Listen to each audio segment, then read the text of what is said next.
Amém, irmãos? O texto que eu queria meditar com vocês é João capítulo 20, verso 19 ao verso 23, como base nessa leitura, como base nessa homilia. Diz: ao cair da tarde daquele dia, o primeiro dia da semana, trancadas as portas da casa onde estavam os discípulos, no meio, com medo dos judeus, veio Jesus, pôs-se no meio e disse-lhe: Pai, seja convosco.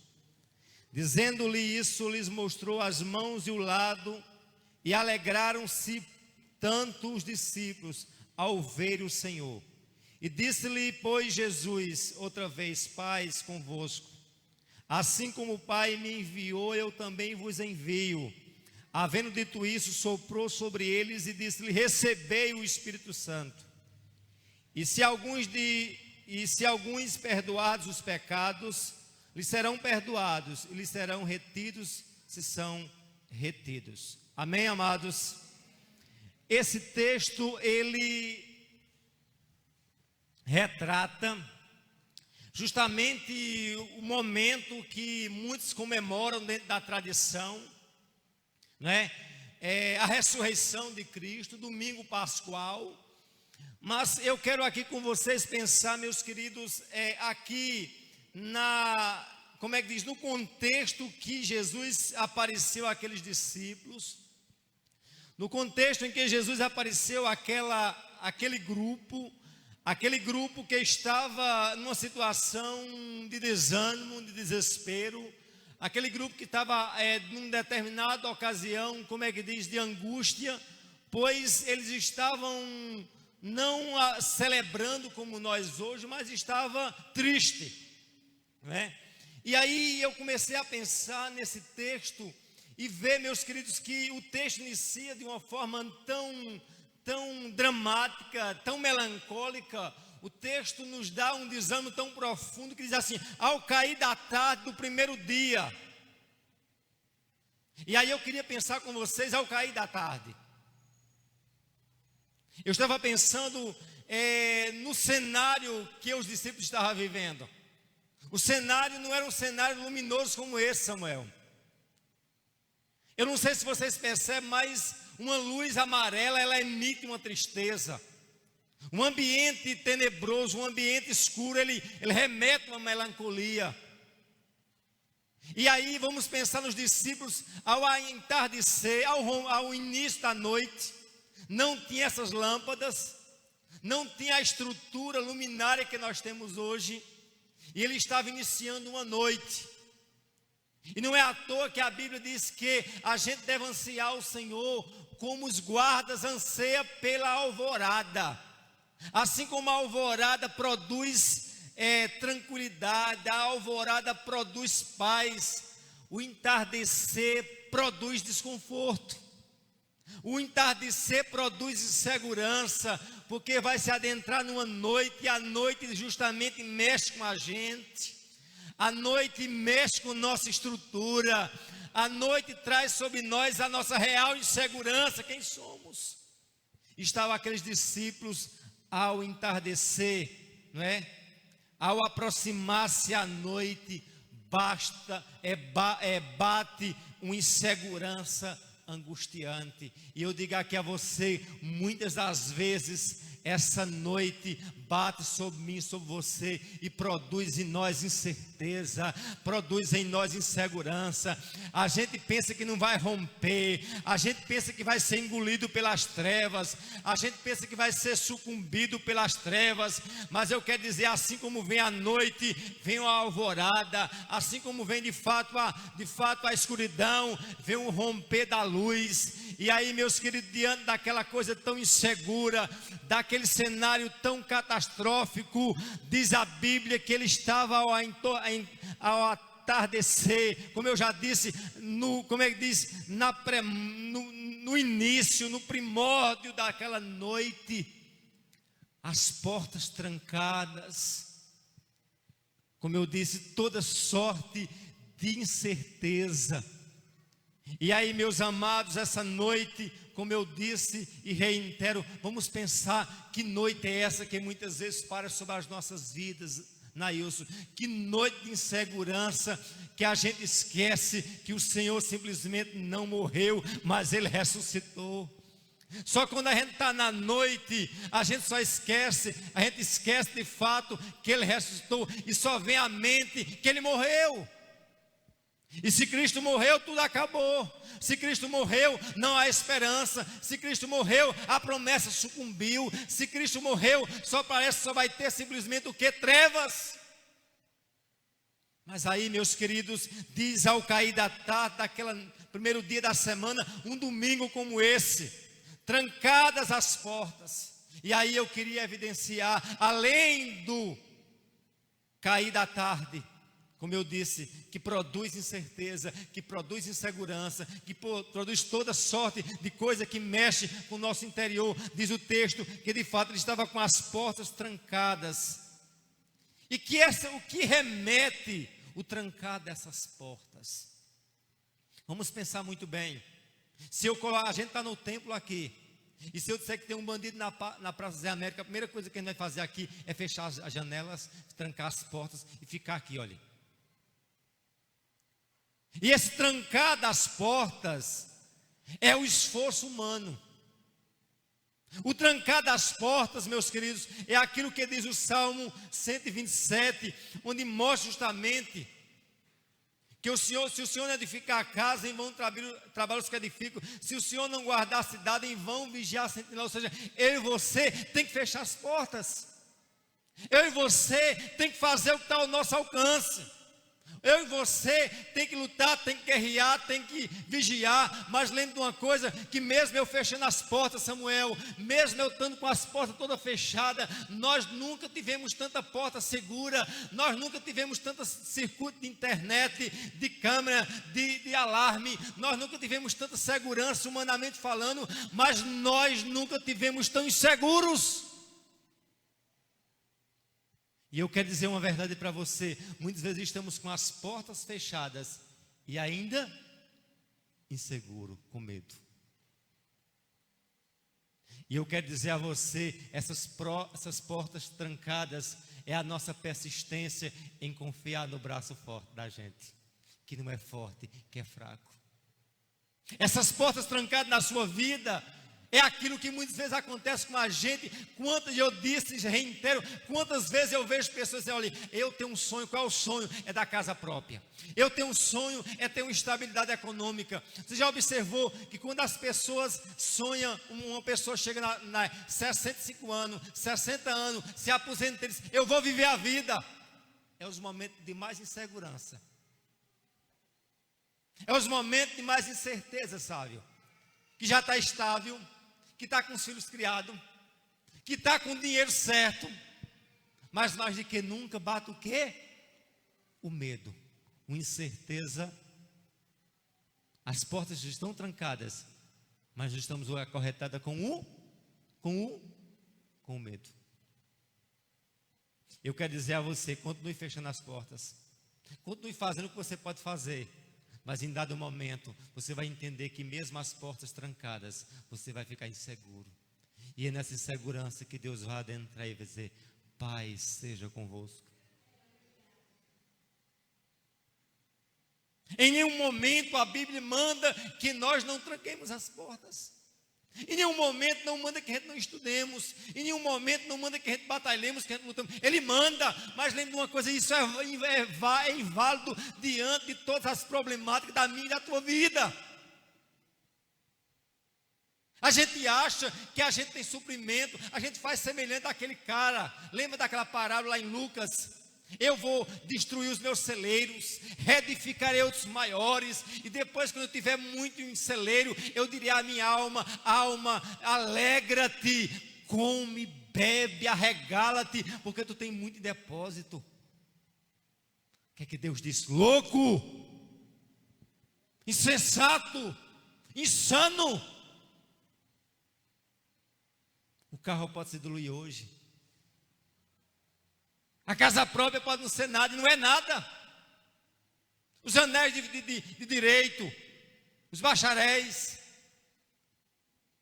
Rui. Eu não estou mandando deixar ninguém sonhar. Não estou mandando deixar ninguém trabalhar, deixar de trancar as portas, mas nem isso nos dá segurança, porque só quem nos dá paz é o Senhor. Muitas vezes a gente não tem nada, tem crente que não tem nada, isto não tem, rapaz, o que é que vai comer amanhã? Não sei, mas ele está tranquilo. O que é que vai acontecer igual como é que diz? Abraão, no Monte Moriá. Meu pai tem isso, tem aquilo, eu quero saber de uma coisa, falta o principal, o holocausto, cadê o cordeiro? O Senhor proverá. Eu não quero que ninguém seja fanático, porque eu não prego fanatismo, mas a gente está numa época de viver de uma perspectiva, é Deus quem vai prover. Amém, amados? Chega de nós ficarmos trancafiados, dizendo, vai acontecer isso, de uma coisa, é Deus que está no comando, é Deus que age, é Deus que faz, é Deus que executa, é Deus que faz o milagre, meus queridos. Nós estamos inseguros porque a gente está entendendo que não há força em nós, como eu preguei há 8 dias atrás. Nós olhamos para a grande multidão e nós vemos que somos incapazes, e somos mesmo. As portas estavam fechadas, mas mais do que nunca a insegurança latente. E eu digo que não é diferente nos dias de hoje. Esse que vos fala, e vocês que estão sentados aqui, muitas vezes nós somos movidos pela uma insegurança tremenda. Sabe por quê? Porque a gente quer tudo no nosso controle. E sabe o que é que tem no nosso controle? Sabe o que é que tem? Nada. Tudo está no controle daquele. Por isso o meu dever e o teu é descansar nas mãos do Senhor. É Deus que vai prover, é Deus que vai se levantar, é Deus que vai agir, é Deus, vai fazer, pastor, do meu jeito, não, do jeito dele, não no meu, é do jeito dele que ele quer, porque ele é Senhor. Amém, amados? E aí, esse texto nos faz mostrar realmente essa incerteza vindo, advindo, proveniente do entardecer, do chegar da noite. Depois vem as portas trancadas, as portas trancafiadas, com medo, movido, onde diz o texto sagrado, meus queridos. A partir, o texto diz assim, olha, ao cair da tarde daquele dia, o primeiro dia da semana, as portas estavam o quê? Trancadas. Da casa que estava o quê? Os discípulos com medo dos judeus. E aí eu fiquei pensando uma coisa. Apesar de todas as expectativas e esforços humanos, o medo reinava nos corações daqueles discípulos. E aí eu quero aqui abrir um parênteses, uma verdade. Me diga uma coisa. Os discípulos viram Jesus ressuscitar Lázaro? Sim ou não? Multiplicar pães? Jesus usou os discípulos e fez com que os discípulos fizessem milagre? Sim. Jesus disse a eles que iriam morrer, que ia ressuscitar ao terceiro dia. Mas me diga no dilema como estava essa igreja ali, trancafiada. Era um povo que estava trancafiado, confiando em si, esquecendo da promessa, mas tudo isso movido por um sentimento apenas, chama-se medo. E aí eu quero dizer uma verdade a vocês. Se existe uma das grandes escravidão do homem, chama-se o medo. Tem gente, eu, Zé Maria, esse tem medo. Nós temos medo do futuro. Nós temos medo, irmã Nalva, de se lançar nas mãos desse Deus. Eu não sei o que vai dar. Eu só sei de uma coisa, que esse barco é tu que vai guiar. Só que a gente não quer isso. A gente diz, Senhor, olha aqui as rédeas, e quem vai guiar sou eu. E a gente com as portas fechadas. E ali, ó, coração. O que é que Deus quer? Lance, Senhor. A onda vem, mas Ele está no comando. O vento bate, mas Ele é Senhor. Os discípulos, meus queridos, estavam movidos. Tinha esquecido toda a experiência. Tinha esquecido os 3 anos e meio de ministério profético com Jesus, ministérios profundos, Samuel. Andaram com o mestre, caminharam com o mestre, oraram com o mestre, viram a glória descendo no mestre, mas diante da situação, o medo bateu. E não pense que nós estamos isentos dessa miséria chamada medo, qualquer um da gente, assim como Pedro teve. No meio daquele mar revolto, ele começou a sucumbir. o mesmo Elias, lá em 1 Reis, naquele clássico desafio. Fez o quê?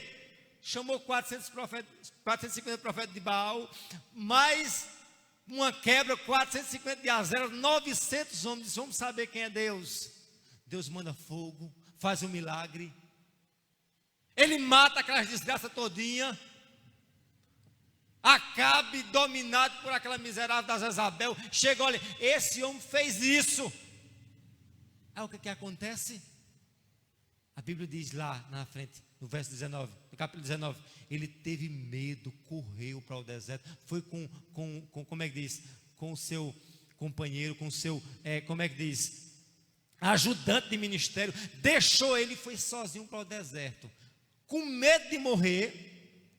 Olha a contradição, com medo de morrer, pede a Deus a morte. Eu te pergunto, se existe umas coisas mais insanas no que eu vejo na nossa vida, é o medo. Ou não?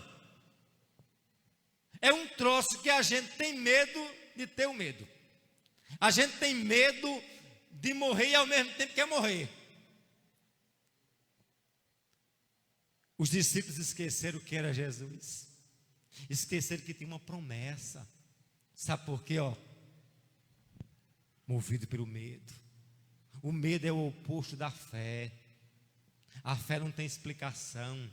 A fé, não, simplesmente eu vivencio. E é isso que eu quero encorajar você. Alimentar não o seu medo, mas alimentar a sua fé, meu querido. Você entender, eu estou trancafiado, eu estou preso, mas eu quero me lançar, eu vou sair das quatro paredes, eu vou alçar outros voos, eu vou entender que Deus está lá na frente, eu vou entender que Deus está no domínio, eu vou entender que quem é Deus se guarda o meu filho, minha filha, meu caso, meu ministério, eu não tenho nada, é Deus que faz. Nós estamos como esses discípulos, trancafiados aqui com medo, movido. Mas chega o Senhor com as portas fechadas, aparece entre eles e diz uma palavra tremenda. Uma palavra que é profunda para mim e para você. Sabe o que é, Taninha? 3 palavras apenas. Paz. Oh, aleluia. Ele diz, deixo-vos a minha paz. A minha paz eu vos dou. Nós estamos precisando de paz. Nós precisamos encontrar essa paz em Cristo. E sabe quando é que a gente vai encontrar essa paz? Quando a gente descansar. Sabe quando a gente vai encontrar essa paz? Quando a gente sair trancafiado dessas paredes que a gente criou mesmo. Desse mundo que a gente lidamos. A gente fica dentro de uma concha, Léo, ali dentro, e o Senhor saia. A gente fica dentro do ninho e Deus diz, vai voar. É essa ordem que Deus dá à igreja. A igreja, no lugar de estar celebrando, não, a igreja estava trancafiada. Mas louvado seja Deus, que não fica só no medo, não fica só nas portas fechadas. A leitura vai adiante, trazendo esperança sobre nós. Diz o texto, Deus, Jesus apareceu, disse, Pai seja convosco, dizendo-lhe, mostrou os lados. E diante disso, eles alegraram-se ao ver o Senhor.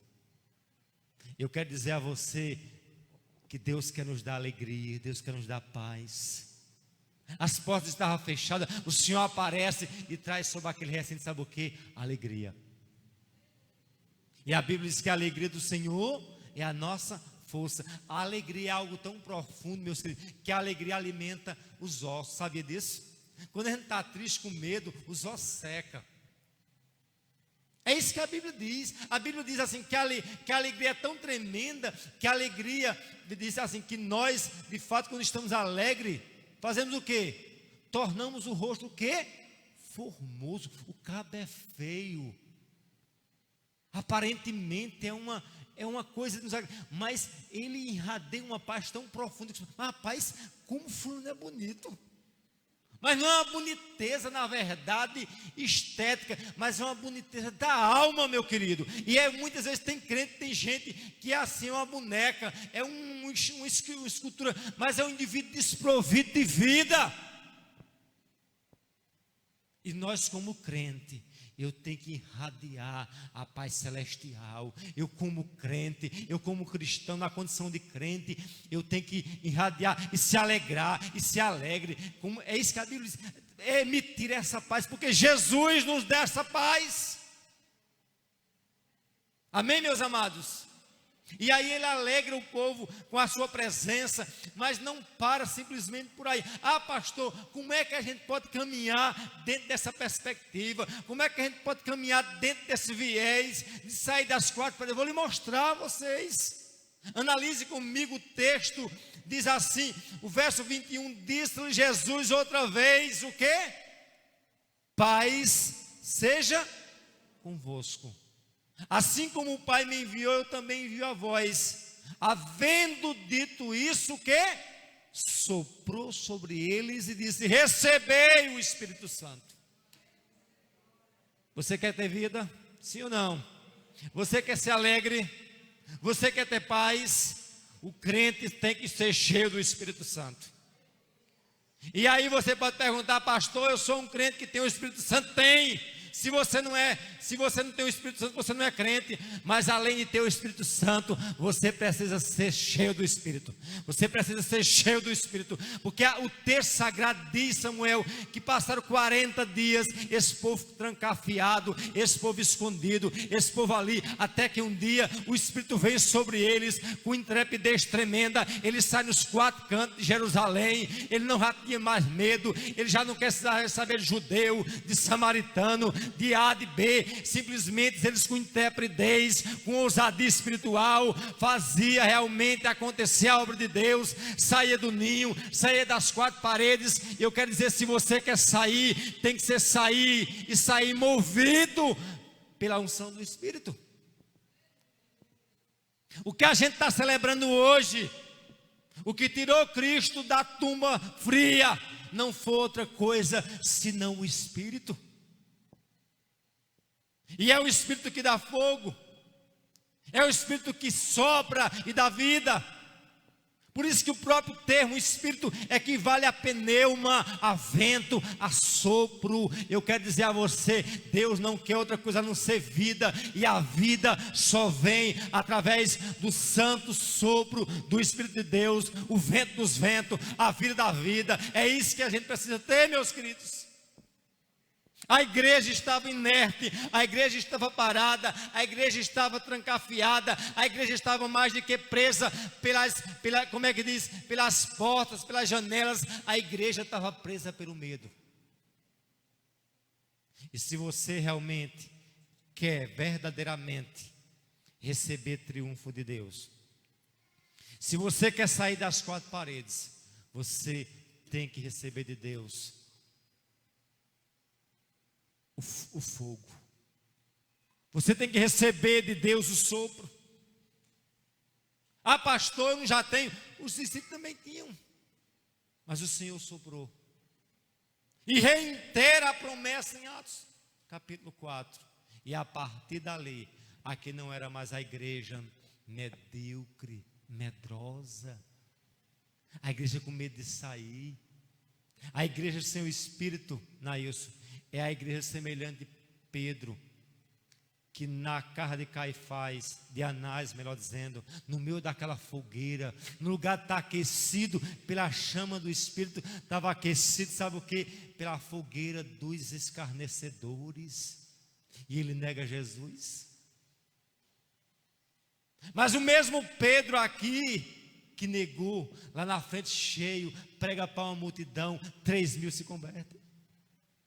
O mesmo Pedro aqui morto, desprovido de unção, de poder, lá na frente disse, não prega. Ele disse, rapaz, pode dar lapada, importa que o que? Cumpramos o que? Obedeçamos a Deus do que os homens. A diferença do homem cheio do não cheio. O mesmo Pedro medroso, o mesmo Pedro que pegava a espada e danava na cabeça de Malco para quebrar o quengo dele de cima a baixo, é o Pedro que de fato chega diante daquele homem aleijado, pede uma moeda e diz, olhe para nós, não temos prata, não temos ouro, mas uma coisa, isso nós vamos te dar, não é isso? Levanta-te e anda. Ou seja, quantas das vezes nós somos movidos, de fato, pelo um temor, mas esse temor só vai ser vencido quando eu me encher da unção. E aí você pode dizer, quando é que essa unção virá? Quando o perdão virá. Quando é que esse avivamento virá? Quando nós quebrarmos as arestas, como eu fiz aqui com a irmã Ione. Quando é que de fato o perdão virá? Como é que diz? Essa unção virá, pastor, irmã Nalva, virá quando eu e a senhora tiver fome com Deus a ponto de amar realmente Deus acima de qualquer outra coisa. A gente quer ser avivado, sem verdadeiramente amar o Senhor dos senhores. E quando eu amo esse Senhor, eu vou amar as almas perdidas. Quando eu amar o Senhor, eu vou olhar para essas vidas e vou me condoer, a ponto de dizer, olha, a minha luta é a luta do outro. E a partir do momento que eu sou condoído com a dor do outro, esse mover de Deus é enchido. E ali, meu querido, algo de Deus é produzido em nossas vidas. E eu digo uma coisa, Deus tem um povo, Deus tem uns eleitos, Deus tem um chamado, Deus tem gente nessa noite que está trabalhando no seu coração, no meu coração, porque Deus há de chamar vidas para a sua glória. Amém? Hoje estamos celebrando um túmulo vazio, mas eu quero mais de que celebrar um túmulo vazio, quero dizer a vocês que quem tirou Cristo daquela tumba fria foi o fogo do Espírito. E quem há de tirar você dessa masmorra vai ser o sopro do Espírito. Mas eu preciso querer o sopro. O que é o sopro? Digo, o sopro é vida, poder. E alguém quando quer sopro, já imaginou alguém com falta de ar? Estou com asma. É um desespero. Sabe quando é que Deus vai te encher e me encher? Quando eu sentir essa mesma necessidade do ar. Dá para entender isso? Eu quero o Espírito, manda o Espírito cai, é assim, né? Não, eu quero o Espírito como uma necessidade, como ar, como vida. E aí ele vai soprar na igreja. E essa igreja não vai ter medo de, se possível, morrer pela causa do Evangelho. A igreja vai ter a sensibilidade de dizer, eu estou aqui para viver ou para morrer por Cristo e para Cristo. Amém? Estamos celebrando o túmulo vazio, a cruz está vazia, o trono está realmente, como é que diz, preenchido. Mas eu quero dizer uma verdade para encerrar. Cristo não precisa meramente reinar no trono, Ele precisa reinar na tua e na minha vida. Quer se livrar das amarras do medo? Faça assim. Da insegurança. Quer sair do calabouço? Você vai se lançar e dizer, Senhor, eu fechei tantas as portas. Eu já tentei tanto. Mas estou entendendo hoje que és Tu que me dá paz. És Tu que me dá alegria. No meio da tristeza, Ele diz, paz seja convosco. Amém. Você pode aplaudir o Senhor.